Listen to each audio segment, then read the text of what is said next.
समय और समझ दोनों एक साथ खुशकिस्मत लोगों को ही मिलते हैं, क्योंकि अक्सर समय पर समझ नहीं आती और समझ आने पर समय निकल जाता है। दोस्तों, स्वागत है आपका फिर से एक नई वीडियो में। दोस्तों, आज हम आपके लिए लेके आए हैं ऐसी कहानी जिसे सुनने के बाद आप अपने समय का सही उपयोग करना सीख जाओगे। तो चलिए आज की इस इंटरेस्टिंग कहानी को शुरू करते हैं। एक समय की बात है, एक शिष्य अपने गुरु का बहुत सम्मान करता था। गुरु का भी उस शिष्य से बहुत गहरा लगाव था, लेकिन वह शिष्य स्वभाव से बहुत सुस्त और आलसी था। वह अपनी पढ़ाई के प्रति बहुत लापरवाह था। वह अक्सर आज के कार्यों को कल के लिए टाल देता था और किसी भी तरह की जिम्मेदारी से भागने की कोशिश करता था। अपने शिष्य के इस आलसी स्वभाव को बढ़ता देख गुरु और भी चिंतित हो गए। उन्हें चिंता होने लगी कि कहीं मेरा शिष्य अपने आलस्य के कारण जीवन संघर्ष में पराजित न हो जाए, क्योंकि गुरु जानते थे कि आलस्य में ही जीवन संग्राम करने की सारी शक्ति है।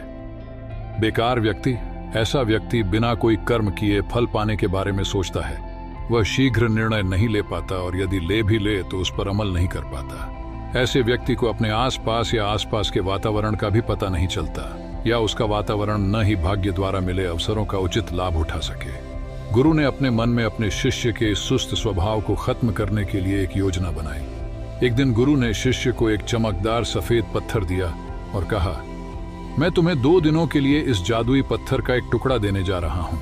कोई भी इस पत्थर से आप जिस लोहे की वस्तु को स्पर्श करेंगे वह सोने में बदल जाएगी। तुम इन 2 दिनों में जितना चाहो उतना सोना बना सकते हो, लेकिन याद रखना, अगले दिन सूर्यास्त के बाद मैं तुमसे यह जादुई पत्थर वापस ले लूंगा। शिष्य इस अवसर को पाकर बहुत खुश हुआ। उसका पहला दिन कल्पना करता है कि जब उसके पास बहुत सारा सोना होगा तो उसका जीवन कितना अच्छा होगा। वह कितना खुश, प्रसन्न, समृद्ध और संतुष्ट होगा।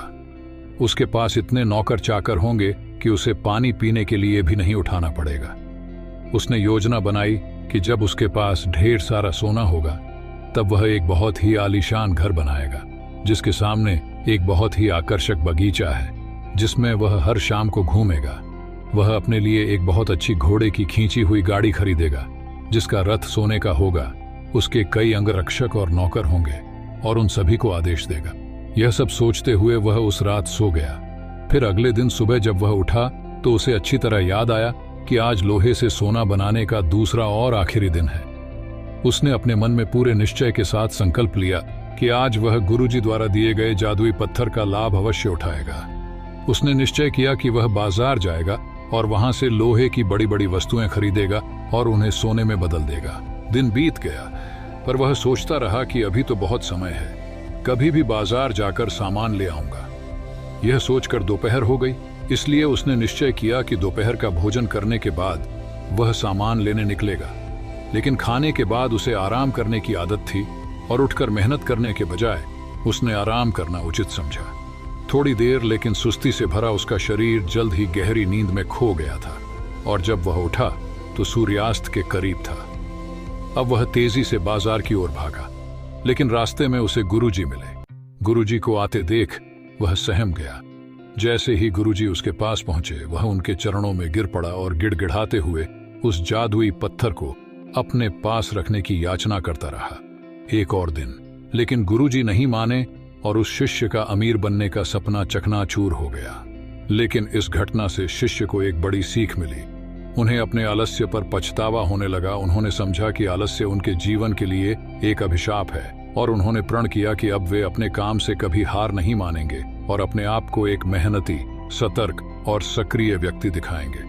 दोस्तों, काम को टालना एक आदत है और ये आदत हम खुद बनाते हैं। आदत एक धागे की तरह होती है जिसका एक आवरण आसानी से टूट जाता है, लेकिन अगर एक ही धागे को कई बार लपेटा जाए तो उसे तोड़ना मुश्किल हो जाता है। हाँ, इसी तरह किसी बुरी आदत को शुरुआत में बदलना आसान होता है, लेकिन महीनों या सालों बाद उसे बदलना बहुत मुश्किल हो जाता है। फिर अगर आप अपनी आदतों को बदलना चाहते हैं तो आपको लंबे समय तक प्रयास करना होगा। समय पूरे धैर्य के साथ मनुष्य अपनी आदतों का गुलाम है। हमारी आदतें हमें बनाती और बिगाड़ती हैं। हमारी आदतें कितनी शक्तिशाली हैं और वे हमें कैसे नियंत्रित करते हैं। दोस्तों, अगर हम अपने आसपास देखें तो लगभग हर व्यक्ति को अपने जीवन में कई बड़े मौके मिलते हैं, लेकिन उनमें से ज्यादातर लोग अपने आलस्य और मेहनत न करने की आदत के कारण उस मौके को गंवा देते हैं। और फिर जिंदगी भर पछताते रहते हैं। लेकिन इनमें से ज्यादातर लोग अपनी असफलता के लिए अपने आलस्य और कामचोरी को जिम्मेदार न मानकर अपने माता पिता, स्थिति, आर्थिक स्थिति, भाग्य आदि को दोष देकर अपनी आलस्य को छिपाने का प्रयास करते हैं। और फिर ऐसे लोग अपने भाग्य और परिस्थितियों को कोसते हुए बिना किसी सफलता और आध्यात्मिक सुख के इस दुनिया को अलविदा कह दें।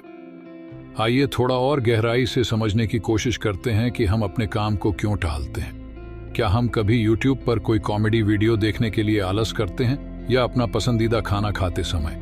नहीं, आप आलस्य तभी करते हैं जब आप पढ़ाई कर रहे होते हैं या ऑफिस के किसी प्रोजेक्ट पर काम कर रहे होते हैं या घर का कुछ काम करना होता है। मूल रूप से हम गंभीर चीजों के बारे में आलसी होते हैं, जिसे करने के लिए हमें शारीरिक या मानसिक रूप से कड़ी मेहनत करनी पड़ती है। अब अगर आप काम को टालने से बचना चाहते हैं तो इससे आपको बहुत मदद मिलती है।